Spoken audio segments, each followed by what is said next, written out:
Yes, these are two vessels in Kitten Space Agency that have docked together, and their engines are now fighting against each other. Let's talk about how this came to be.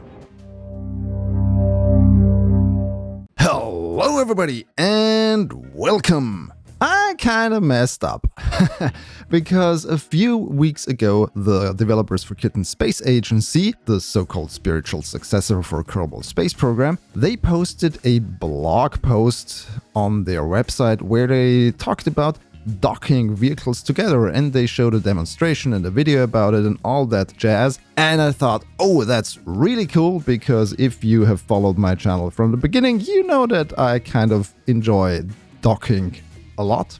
Well, actually, I don't really enjoy it, but it helps building those really vast and complex structures in space. Anyway, after I saw that blog post, I immediately rushed to the game, downloaded the newest version, installed it, and then I was not able to dock after spending half an hour rendezvousing these two vessels. What was going on? Why didn't that work? Well, because I was stupid. You see, at the end of the blog article, there is this sentence: there are still no parts configured as docking ports in the game. The parts shown in the pictures and videos are temporary placeholders for testing purposes. Yeah, reading comprehension is an important skill, so learn from my mistake. But as I've shown you in the beginning of the video, I still made it work. So how did that happen? I'll show you in a second, but first, as a little reminder, if you haven't already, please subscribe to this channel so you stay up to date with all developments regarding Kitten Space Agency or other space-related games or the space industry in general. Alright, so if you open up one of the latest versions of KSA, you will see inside the vehicle editor, which is also still very much work in progress like everything else in the game, that there are sort of three parts that are named something like surface, attached, or some or the other. And of course you can add those to the front of your spaceship or wherever you want to put them. Now, the developers were kind enough to tell me how I can enable this, because the code for docking itself is already in the game, but there is nothing yet configured in parts to make you as a player use it. So this amounts kind of to modding the game in a very, very limited fashion, of course. You see, when you go to the KSA game folder, there is another folder in there called Content, and in there's a folder called Core. And in there you have a file called partgamedata.xml. In there is a section called Assets, and in there I just pasted this XML snippet that the developers provided to me, and then it worked.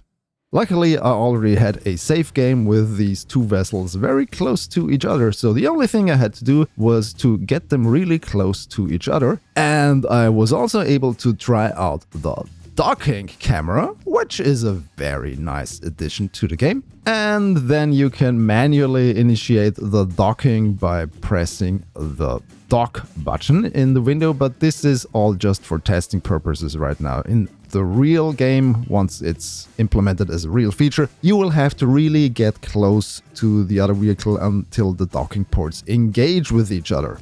And so far this also only works with the docking port that I have added to the vehicles here, so only this specific one, not the other two. As I said in the beginning, I think this is a huge deal, because docking is really a very important capability when you think about spaceflight. It enhances the abilities of your vehicles immensely, because now you have the option to refuel your vehicle.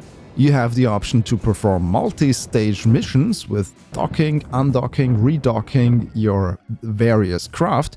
And of course you can build space stations without sending up the entire assembly in one piece, which I also did in the past in Kerbal Space Program. If we think about our space history, of course the first ever docking in space was performed by the Gemini capsule. More precisely, Gemini 8 with the Agena target vehicle, which happened on March 16, 1966. This, of course, was a prerequisite for the Apollo program, where they have designed the mission that a lunar lander would undock from the main spacecraft, go down to the surface of the moon, go back up and dock again with the command and service module. While the Americans were busy with the moon landing, the Soviets, of course, also did docking in space. They built space stations like the Soyuz program, and of course they sent supply vehicles up there and also crew to dock and undock with it. Soyuz 1 was, of course, the first ever space station, which was launched on April 19th, 1971, already a couple of years after the moon landing. But both the Soyuz as well as Skylab, which the Americans sent up later, were only singular module space stations. The first modular space station that was built out of multiple vehicles was, of course, Mir, which operated in low Earth orbit from 1986 to 2001. And yes, it survived the collapse of the Soviet Union, because first the Soviet Union launched it and then the Russian Federation maintained it until it was deorbited. And as an Austrian myself, I don't get tired of mentioning that Mir was the only space station where an Austrian astronaut was ever in space, which was Franz Fiebeck back in 1991. Hopefully, reserve astronaut Carmen Posnick will get a chance to fly to space sometime soon. She would be the second Austrian in space and the first Austrian woman in space. Yes, we're a small country, but I think it's high time to claim our space in space. And of course, the most notable space station in history is, of course, the International Space Station, the big behemoth up there in space, the science laboratory, the 8th wonder of the world, or the 10th or 11th, whatever you want to count them. Basically, it's a miracle that this thing even exists and that it is still operational. And honestly, I'm going to be really sad once it will reach the end of its lifespan and gets deorbited. Or maybe just parts will be deorbited. It's all up in the air at the moment a little bit. The interesting thing about docking is, if you look at Kerbal Space Program or also Kitten Space Agency, docking ports are all kind of the same. You can put sort of the same part on one vessel and the other, and they will connect to each other and they will dock. This is not how the real world works, at least not everywhere. Because from the beginning, docking ports were like a male and a female part, a probe and a drogue element that would fit into each other. It was only in 1975 for the Apollo-Soyuz program where a so-called androgynous docking port system was developed that could be used from both sides. The full name of this was the Androgynous Peripheral Attach System, or APAS. This type of docking port was being used ever since then, and variants of those are still in existence today. And currently the most used docking port on the International Space Station is the so-called NDS, the NASA docking system, which of course is also an androgynous variant. There are of course other methods of attaching things, which are called berthing. No, not in the biological sense, I mean with an E, not an I. What it means is that the vehicles involved don't attach to each other autonomously, so they don't use their own power. It means that one of the vessels is sort of grabbed with an arm and put to the other part, and then they're connected. What's used on the ISS is called the CBM, the Common Berthing Mechanism. And if you see videos of astronauts floating through the space station through sort of doorways, that's usually a CBM port they go through when they switch modules.